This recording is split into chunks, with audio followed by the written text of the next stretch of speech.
अस्सलाम वालेकुम स्टूडेंट्स, क्या हाल है सबका। उम्मीद करती हूँ कि आप सब खैरियत से होंगे। स्टूडेंट्स, इस वीडियो में आप सीखेंगे मास के बारे में। तो चलिए स्टार्ट करते हैं। अगर आपको कोई चीज़ दिया जाए और कहा जाए कि इसका वज़न मालूम करें, तो आप क्या करेंगे? एक बैलेंस मशीन लेंगे, उसके ऊपर उस चीज़ को रख के बताएंगे कि ये कितने केजी का है। यहाँ पे अगर आप लफ्ज़ वेट इस्तेमाल करेंगे कि इसका वेट जो है 50 केजी का है, तो आप रॉन्ग है। आप यहाँ पे लफ्ज़ मास इस्तेमाल करेंगे। मैं आपको आगे जाके बताऊंगी कि हम लफ्ज़ मास क्यों इस्तेमाल कर सकते हैं और वेट यहाँ गलत कैसे हो सकती है। तो चलिए देखते हैं। What is mass? The quantity of matter और stuff in an object is called its मास।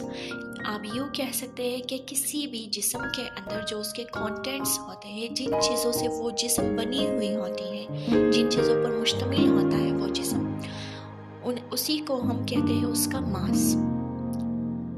अगर कोई चीज़ आपके पास बड़ी साइज़ की है तो उसका मास भी ज़्यादा होगा, अगर चीज़ छोटी साइज़ की है तो उसका मास कम होगा।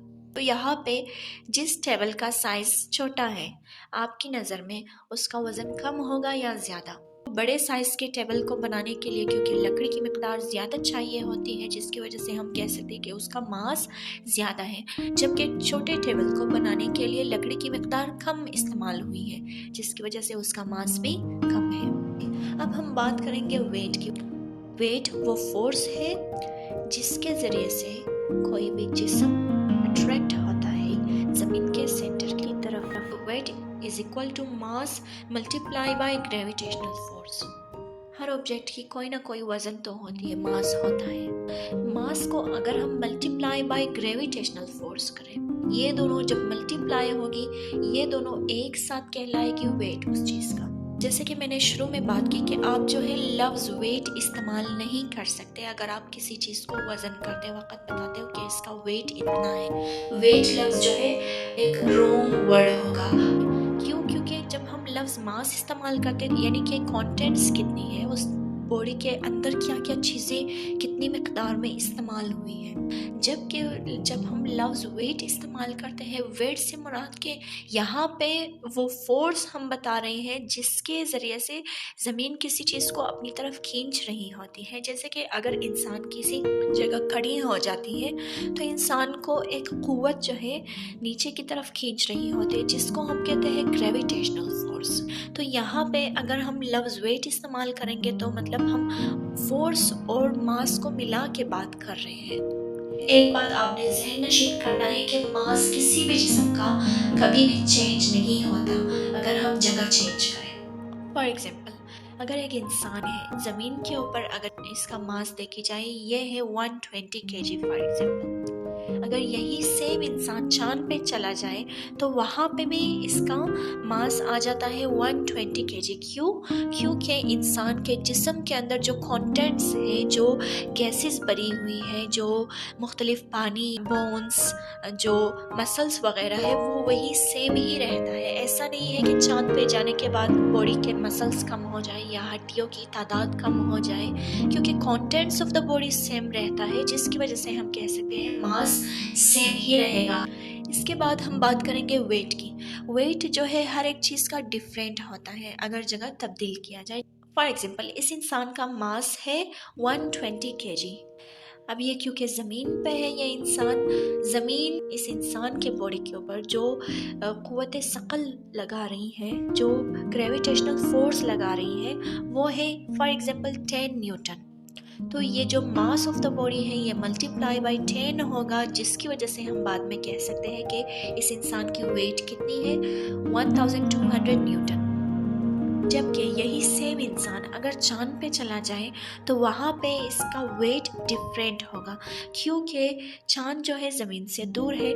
कोई भी ऑब्जेक्ट जितना ज़्यादा ज़मीन से दूर होता चला जाता है उतना ही ग्रेविटेशनल फोर्स उस पर कम लग रही होती है। जो ऑब्जेक्ट ज़मीन से करीब होती है, ग्रेविटेशनल फोर्स उस पर उतना ही ज़्यादा लगता है। यहाँ पे हो सकता है इंसान की वेट आ जाए 200 न्यूटन। नेक्स्ट हम डिफरेंस बताएंगे कि मास और वेट में आखिर फ़र्क क्या है। मास के लिए हम केजी इस्तेमाल करते हैं, जबकि चीज़ों की वेट के लिए हम न्यूटन का लफ्ज़ इस्तेमाल करते हैं। क्यों? क्योंकि वेट जो है फोर्स है जिसके ज़रिए से कोई भी चीज़ अट्रैक्ट होती है ज़मीन की तरफ। Value of objects remains constant, यानी कि चीज़ों की जो वैल्यू होती है वो सेम रहती है मास में।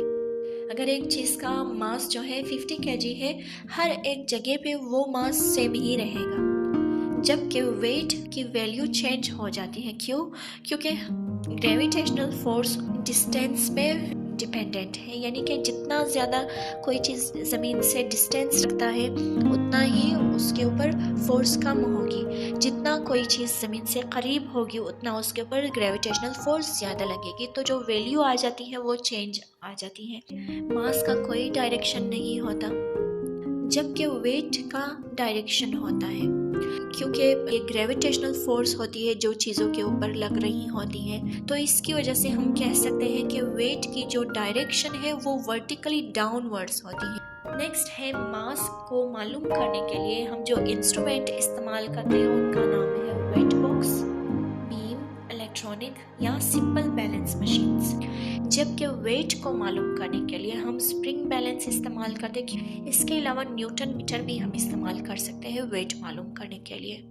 मास के लिए जो हमने कहा कि किलोग्राम का यूनिट इस्तेमाल होता है, तो अब ये हमारे जहनों में सवाल पैदा होता है कि आखिर वो कितना होता है 1 किलोग्राम। तो इसके लिए 1960 में एक कॉन्फ्रेंस रखी गई थी। जितने भी लोग वहाँ जमा थे उनको ये कहा गया कि आपके सामने ये जो सिलेंडर है ये 1 kg के बराबर है, क्योंकि 1960 से पहले लोग मुख्तलिफ यूनिट्स का इस्तेमाल किया करते थे, जैसे आउंस, सेर और पाउंड, जिस पे बहुत सारे झगड़े होते थे, मसाइल पेश आते थे ट्रेड और बिजनेस के मामलात में। तो जिसकी वजह से 1960 में कॉन्फ्रेंस हुआ था, जिसके बाद ये कहा गया कि केजी का इस्तेमाल किया जाए वज़न को मालूम करने के लिए। तो सामने जो आपको डायग्राम दिखाई जा रही है ये वही सिलेंडर है जो कि बनाई गई है प्लाटिनियम और इरिडियम के एलॉय से। प्लाटिनियम और इरिडियम ये लोहे की तरह का मेटल होता है। इनके मिलाप को, इनके मिक्सचर को हम एलॉय कहते हैं। तो दोनों के मिक्सचर को इकट्ठा करके सिलेंडर का शेप दिया गया और इसको शीशे के ग्लास में बंद करके टेम्परेचर 0 पे रखी गई। इंटरनेशनल ब्यूरो ऑफ वेट और मेजर्स में रखी गई है जो कि पेरिस में वाक़ है। तो उसके बाद से लोगों ने इसी सिलेंडर के बहुत सारे कॉपीज़ बनाए और अपने अपने मुल्कों में जाके नमूने के तौर पे रखा और लोगों से कहा कि 1 kg को इसी चीज़ के वज़न के हिसाब से आपने नापना है। ओके, नेक्स्ट हमारे पास आ जाती है the mathematical formula for inter conversion of large और स्मॉल यूनिट्स। अब हमारे पास जो दरमियानी चीज़ें होती हैं उनको मेजर करने के लिए हम केजी का लफ्ज़ इस्तेमाल करते हैं। केजी से कुछ छोटे यूनिट्स भी होते हैं जिनको हम ग्राम, मिलीग्राम वगैरह कहते हैं। अगर किसी चीज़ का वज़न ग्राम में दिया हुआ है और आपको मालूम करना हो कि किलोग्राम और मिलीग्राम के हिसाब से वो कितने के बराबर होगी, तो ये फार्मूला इस्तेमाल करके आप जवाब निकाल सकते हैं।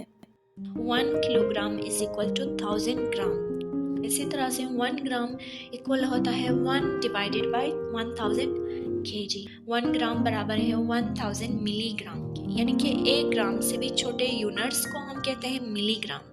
1 मिलीग्राम फिर बराबर होगा 1 डिवाइडेड बाई 1000 ग्राम के। 1 kg बराबर है इतने मिलीग्राम के। नेक्स्ट एक्सरसाइज दी हुई है जिसमें एक स्टोन यानी कि एक पत्थर का वज़न दिया हुआ है 1550 ग्राम। इसमें कहा गया है कि किलोग्राम के हिसाब से इस पत्थर का वज़न आपको मालूम करना है। तो जैसे कि हमने पहले सीखा कि 1 ग्राम बराबर है 1 डिवाइडेड बाई 1000 किलोग्राम के। यहाँ पे 1 है, 1 की जगह हम ये नंबर डालेंगे 1550 ग्राम। ये नंबर डिवाइड होगा 1000 के साथ, तो हमारे पास आंसर आ जाएगा किलोग्राम में। नेक्स्ट वीडियो हमारी होगी इंशाल्लाह टाइम के बारे में। वीडियो पसंद आने की सूरत में लाइक, कमेंट और शेयर ज़रूर करें। नए आने वालों को खुशामदीद कहती हूँ और रिक्वेस्ट है कि आप जो है चैनल को सब्सक्राइब करें और बेल के आइकॉन को प्रेस करें। अल्लाह हाफिज़।